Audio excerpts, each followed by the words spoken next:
My name is Gry Worre Hallberg, and I'm the artistic director of a performance group and movement called Sensuous Hope. And we work from the notion of what we call a sensuous society. And that's a potential future world based on the aesthetic dimension.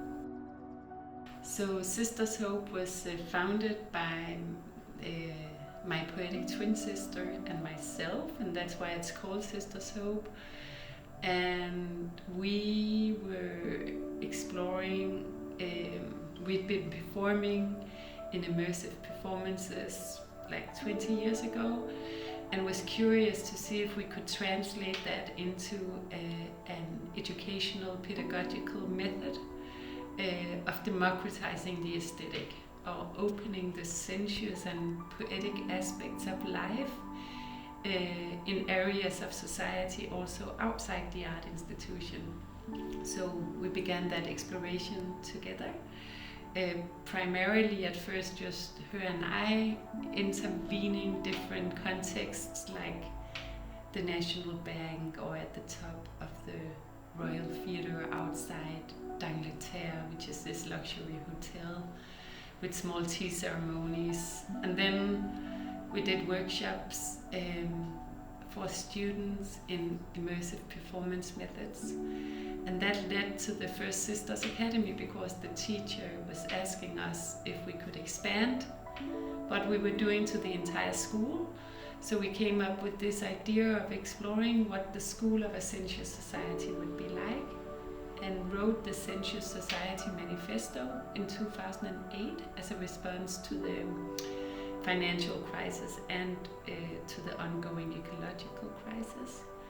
And later we both wrote a PhD. Mine was an hers was in sound, mine was an artistic research PhD about sensuous society and the work of Sensuous Hope. So since we created Sensuous Hope and started doing the large-scale manifestations, we knew that we wanted to be research-based. So from the beginning we had this idea of establishing an archive and collect what I later came to term in situ empiric material. So from the beginning, participants in the worlds of Sensuous Hope, because it is worlds we are creating now, they donate notebooks and objects and totems and letters and traces to our archive. So it's an archive that doesn't only have the input from us, it has inputs from thousands of participants in which you can explore their in situ experiences while being immersed in the aesthetic experience. And so that from the beginning was very clear that intersection of arts and research was really interesting to us. And then for my own process, I think also the whole world of Sensuous Hope, it's leaning or standing on the shoulders or leaning at both critical theory and aesthetic philosophy. So it has that theoretical foundation. It's not just an artistic practice that is disconnected from a theoretical framework. It's also informed by it. But also then the practice feeds back into that theory and informs it, because it becomes a laboratory to explore ideas and visions that from which you can create new theory, because you donate your body to this experiment.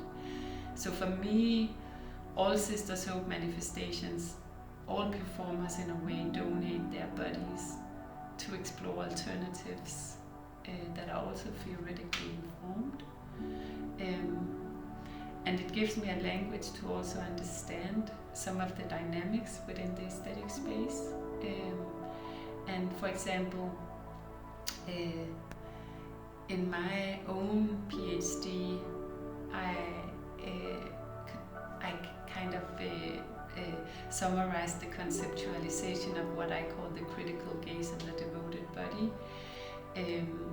So in this hierarchy of perception, where a certain mode of perceiving the world have been dominating to more tactile and sensuous processes, you have different ways of participating in aesthetic universes as well, where it's sometimes easy to place yourself outside of it and look at it critically, but what does it mean when we immerse ourselves in the poetic landscapes? What knowledge can then be found, which is maybe a mode of perception and knowledge that doesn't really have a language yet. So it's also building a language in a way to understand and unpack some of the value that is unfolding within these aesthetic spaces. I felt also when I was doing my artistic research PhD that was like immersing myself in this in situ material. So I feel like both when I do the aesthetic manifestations, I'm doing it within a theoretical framework that informs the practice. We're collecting this, generating and collected this in situ material that's donated to the archive, and it gives us a language to understand the overall explorations. But then also when I was actually immersing myself in doing the PhD, I think it was also a deep dive into a landscape of thought that I don't have when I produce the aesthetic large-scale manifestations. So I think in those I get ideas like, for example, Lehman says that, that you can always, so he's not an artistic researcher, and it was before that time, and he says that you can write about your, like, the aesthetic practices that you are immersed in, but not until afterwards, like, or that you can understand things but afterwards. And I challenge that, because actually when I'm immersed in the aesthetic universes, that's where the deepest ideas occur, but I'm not able to write about it or translate that into. So I needed that time to immerse myself in the research afterwards, but I get the ideas or the conceptions while I'm immersed. So for me to combine those two gives a much deeper layer to the knowledge that I'm creating. And each need a focus space. So I acknowledge that each needs a focus space, but the very deep thinking happens within the aesthetic practices. But then I need the space to have time to translate that into something that can be communicated to the world and understand it better, if that makes sense. But it's within the practice that it emerges the deep, in a way, new ideas.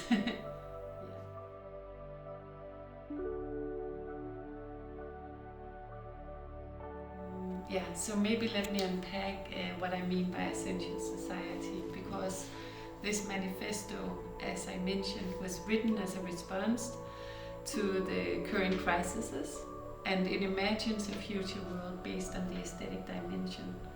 So by aesthetic I mean a more sensuous and poetic mode of being in the world. And so the question is, what would the school system look like in a sensuous society? What would the city, what would our domestic life, what would the healthcare system, what would the criminal sector? So you can ask this question to all aspects of society and life, because it would be completely different, because everything now is informed by the economic rationality that governs our life, and maybe we're not so aware of it in everyday life, but everything is structured from a certain mode of being in the world informed by that economic rationality. So if we were living in a sensuous society, we would structure all institutions differently, and we would be in the world in a different way, because our value system would be different. So the question would be, how can I create the most poetic educational system that unpacks the sensuous aspects of life? So in our performances, we create frameworks where that's the reality.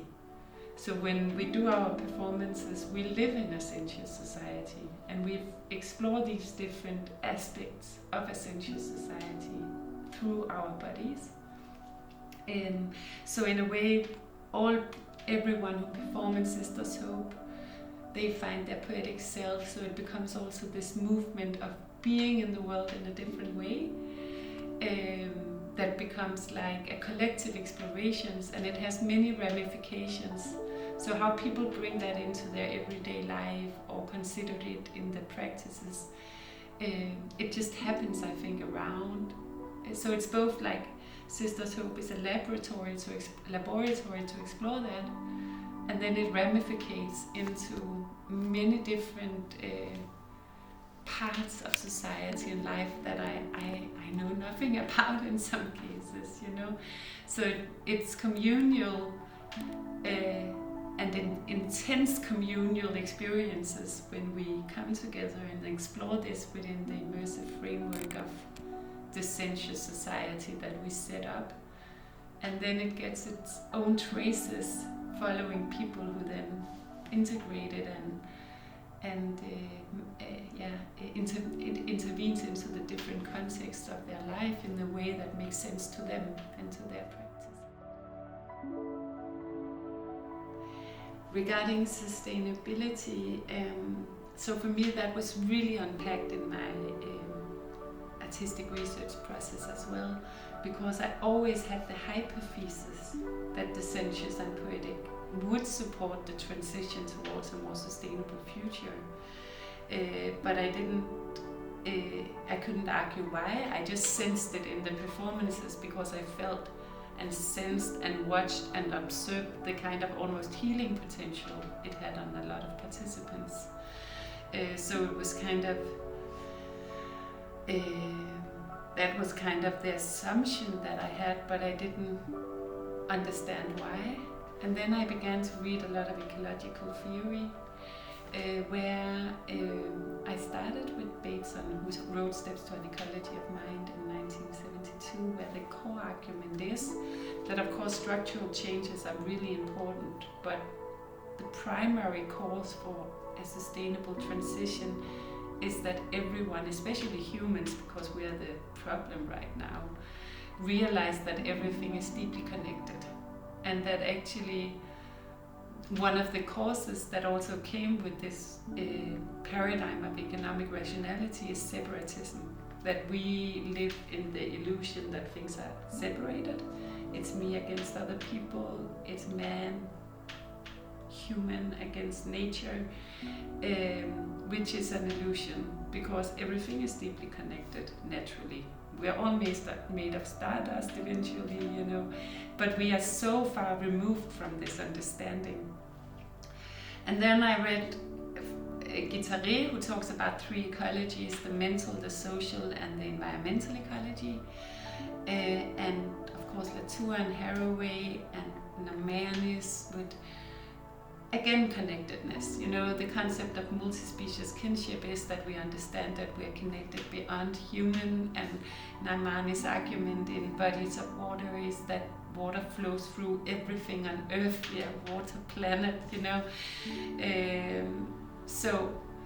And then I was reading all these notebooks from participants in the archive. I read together with a reading group 800 notebooks. And then it was so striking how much people talked about feeling more connected. They talked about it or they drew it out, more abstract. And it was both like this mental ecology, feeling more connected to themselves, feeling less lonely, feeling less anxious, and more connected to other people, feeling genuine human-to-human contact, but also this environmental ecology of remembering that everything is made of stardust and we're floating in the universe. And I was a couple 4.5 billion years ago, and so were you, and you know, like the cells remembered. And you know, for me, because this is a highly sensuous and poetic universe, so then I was like, if that can create that, you know, teaching or realization in people, that comes from an ontological perspective, because Bateson talked about a new epistemology, a new way of thinking about the world, thinking that it's connected. But in these performance processes, it's even deeper, because it's an ontological realization of being in the world in a different way. If these sensuous and poetic universes can unleash that memory, then we should create much more of them, because that memory is so important to transition into a more sustainable future. So that's why I talked about connectedness and the process, almost like the educational process of remembering that, and arts and the poetic and sensuous universes of art can do that very important work in a way. And that's why I think in the sustainability debate we should look much more towards the arts and much more on how the sensuous and poetic are important building blocks in the transition towards a more sustainable future.